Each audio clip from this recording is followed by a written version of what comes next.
Where Women Talk. I'm Nadia Giordana. I have a fascinating guest today, Stephanie Sorensen. She is a doula, and I hadn't heard that term before talking with Stephanie. Have you? What about midwife? That's a little more familiar, isn't it? Let's go talk to Stephanie and hear her fascinating story. Stephanie, welcome to the show. Thank you very much for having me. I'm so glad you could come here today. First, I want to clarify something. I had a question. Are you a doula or a midwife or both? Both. I was a midwife about 35 years. And we were living overseas, and when we came back, I didn't want to do boards all over again. And I was turning 60. What are boards? The state board Okay. that licenses All right. the midwifery license Okay. to practice, like a nurse's license. Oh, okay. And I discovered doulas. I hadn't heard of them. I found I could transfer most of my credits, and this is my dream job. What's the difference, the technical difference between a midwife and a doula? A midwife offers medical care. She is trained. She knows when this baby's heartbeat sounds like he's getting tired. Okay. You have to be concerned with maternal exhaustion, dehydration, all those kind of things. And if this is normal or if something is going the other way. A doula offers emotional and physical support and education. But we're all part of this team. If I see something that I'm concerned with and I'm the primary caregiver, I need to, according to my protocols, even go to an OB and refer this patient out. And then it's his or her call whether I work with them or get the patient back. And as a doula, I'm part of a team in a hospital with the nurses and the midwife, but a doula is the only one that doesn't leave at shift change. And I'm also probably know this client better than anyone else in the room. I've been working with her, preparing her for this birth, especially if it's her first baby. We've done tons of education. I can think of the comfortable feeling for the mother to have someone there in the hospital, or there are other locations too where these birthings take place. Is that correct? Like birthing, what do they call them? Birthing theaters, or is there another? Centers. There's centers. Freestanding clinics, there are centers, and whatever kind of birth this woman wants, we're there to support. Oh, that is so great. You know, most of that wasn't around, at least not that I knew of, way back when I was having babies. So Right. I'm glad they're doing some of that now. I was wondering so when you're at the birth, what exactly do you do to help this mother? If everything is progressing, everything is going forward, my job is to just be there with her and recommend that she walks or rests. If things are slowing down, we have lots of tricks up our sleeve to get it going. If she's really tired, just like a car, you're not going to be able to function until you've rested and had food. And all of these things are weighed with the obstetrician. If things slow down too much, they may choose to use medication. So I won't make any decisions for those clients. They'll look at me and say, "Am I going to regret this, or is this a good idea?" And hopefully we've talked about some of the interventions that might be offered during any birth, and I remind them, and I can also tell them, you can say, "We want to talk about this a few minutes." Yeah. And their doctor will go out, or the nurses, and I won't make any decisions, but I'll give them the information that they need to make choices, because if they don't know what their options are, they don't have any choices.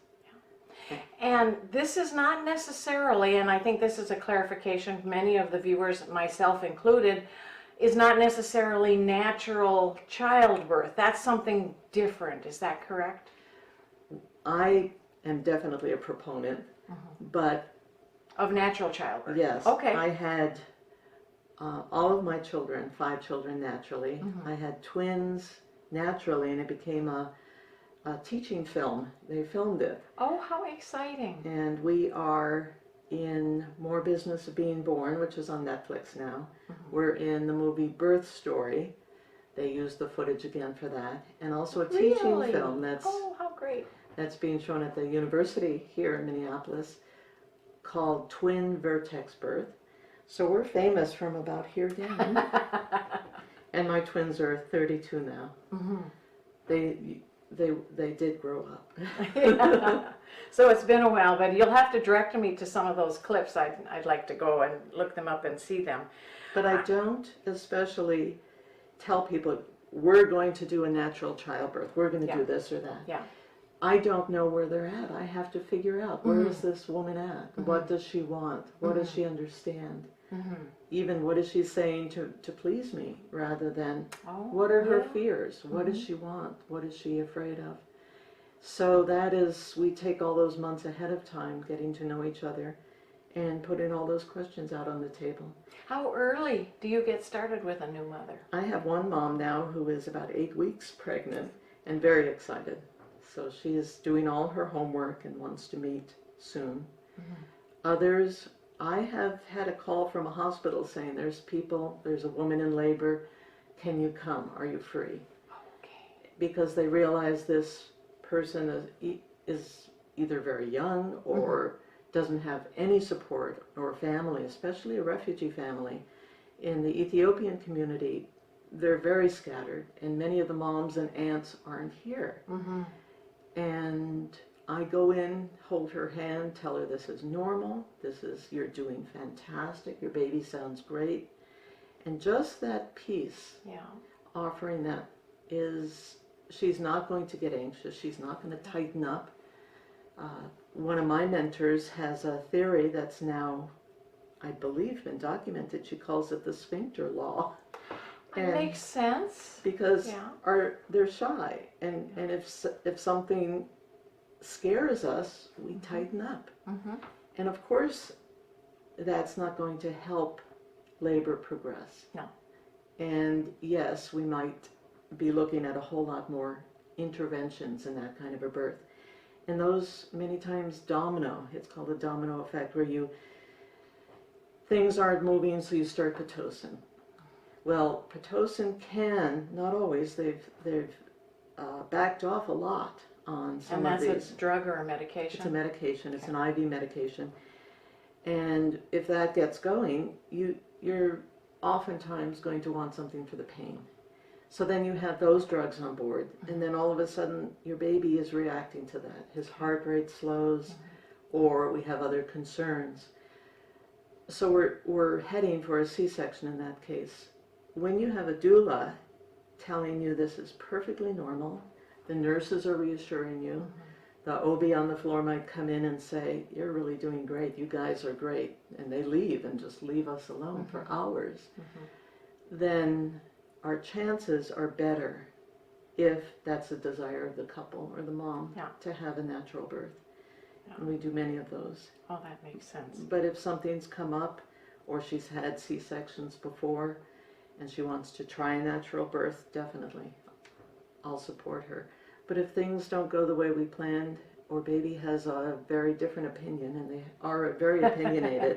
Yes, they are. I'm there, and I get to go into C-sections with my moms and support them and tell them what's going on, and they're wide awake, and I can prepare them and say, we're going to see this baby really soon, and tell them what a fantastic job they did. Oh, fantastic. And my other question, why would anyone want to go this route if modern medicine offers so much? And I think you've answered parts of that question, but it still seems to be a little out of the mainstream as far as what you usually hear in the news and things. So what are some of the major reasons why someone would want to bring you in beyond what, assuming that modern medicine can give them everything that they need at the time?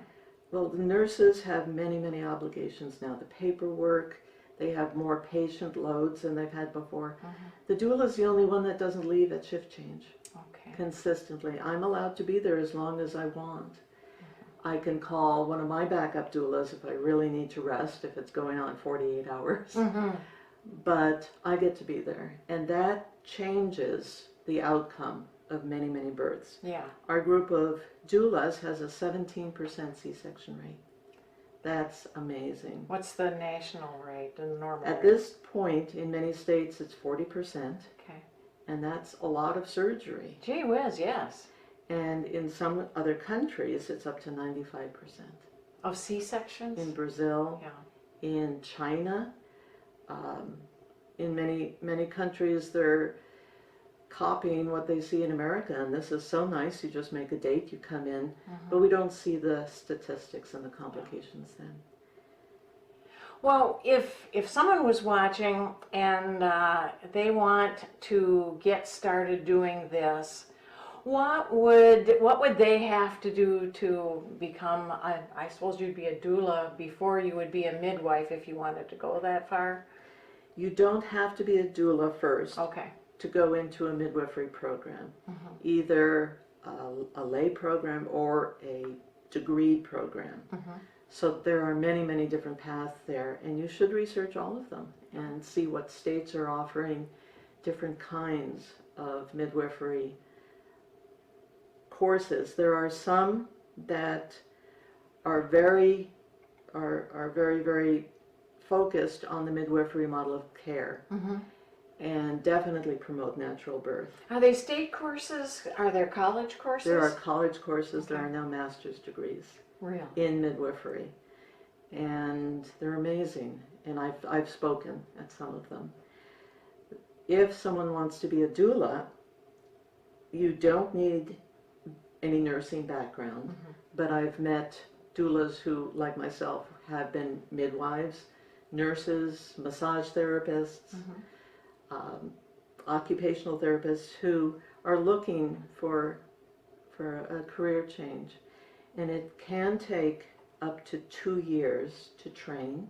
The first step is to contact a group like, here in Minneapolis, we have Everyday Miracles, which is a marvelous group. We have over 50 doulas in that group. Many are in the process of becoming certified. Insurance companies will pay for a doula once she's certified. That's interesting. I didn't think there would be any wiggle room There's for a that. lot.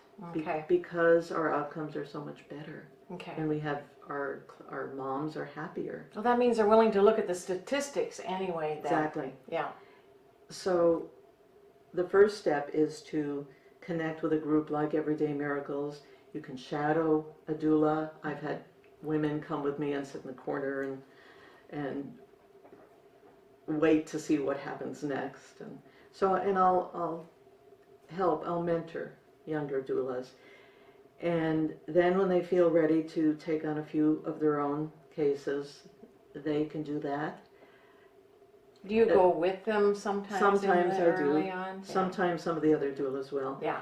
Eventually they want to become certified, because then they can do this with one of these groups. There's Bluma, there's the Childbirth Collective here in Minneapolis, which is sort of an umbrella organization over all of the birth workers here. And you want to go to those meetings and get to know what's going on. Minnesota is amazing. We have one of the most amazing birth communities in the country. Good to know. And then they would apply to an international or an accredited organization like DONA, Doulas of North America, and they're located in Colorado. You send in your first application, and they send you a certification packet. And when you have satisfied all those requirements, you send it back, and you might have to fill in another one or do something over again. It's a long process. It can take up to 2 years, and then you're certified. Then you can contract with one of the agencies like Everyday Miracles, or decide if you want to start your own website and go on your own, or team up with someone else. I think that is fantastic. Well, we're getting close to running out of time. You wrote this book, is it My Doula? Yes. Did I say it right? Yes. Okay. And how did that come about? Were you working on it for a long time? No, I was mostly curious about what I was seeing in the refugee communities here. I was working at that time primarily with the Somalis and Ethiopian moms. In the Ethiopian community now, I'm known as mommy. Their moms are not here, and who else helps you to have a baby and then helps you get cleaned up? Yeah, yeah. And I love it. I've been to their baptisms, to their homes, and I've even been asked to name some of their babies. Oh, of course. They can't pronounce all the English names, and I can't pronounce any of their names. But we've become very close, and I was wondering, what am I seeing here? Why are there so many problems with their babies? There are many, many theories out there. There's a lot of research being done. And back in 2012, I wrote a letter to the National Institute of Health and pointed out what an amazing window of opportunity we have here for study. I had been working with Hmong families for many, many years. I speak Hmong. And wanted to know why their rates of problems with children with disabilities was so much lower than our national average, compared with now the Somalis and some of the East African communities. And I was very concerned, and I saw some of the health disparities and started just doing my own research. Then the National Institute of Health did come, and they're working with the University of Minnesota here, thinking, I think primarily that there are genetic problems, but many of us think it's other things like maternal-infant attachment and bonding. This is so interesting, and we've run out of time. I've got a couple of other questions for you, which we're going to have to save for the next time. Very good. Thank you for being on the show today. Thank you very much for having me. I am so fascinated. Thanks. Thank you.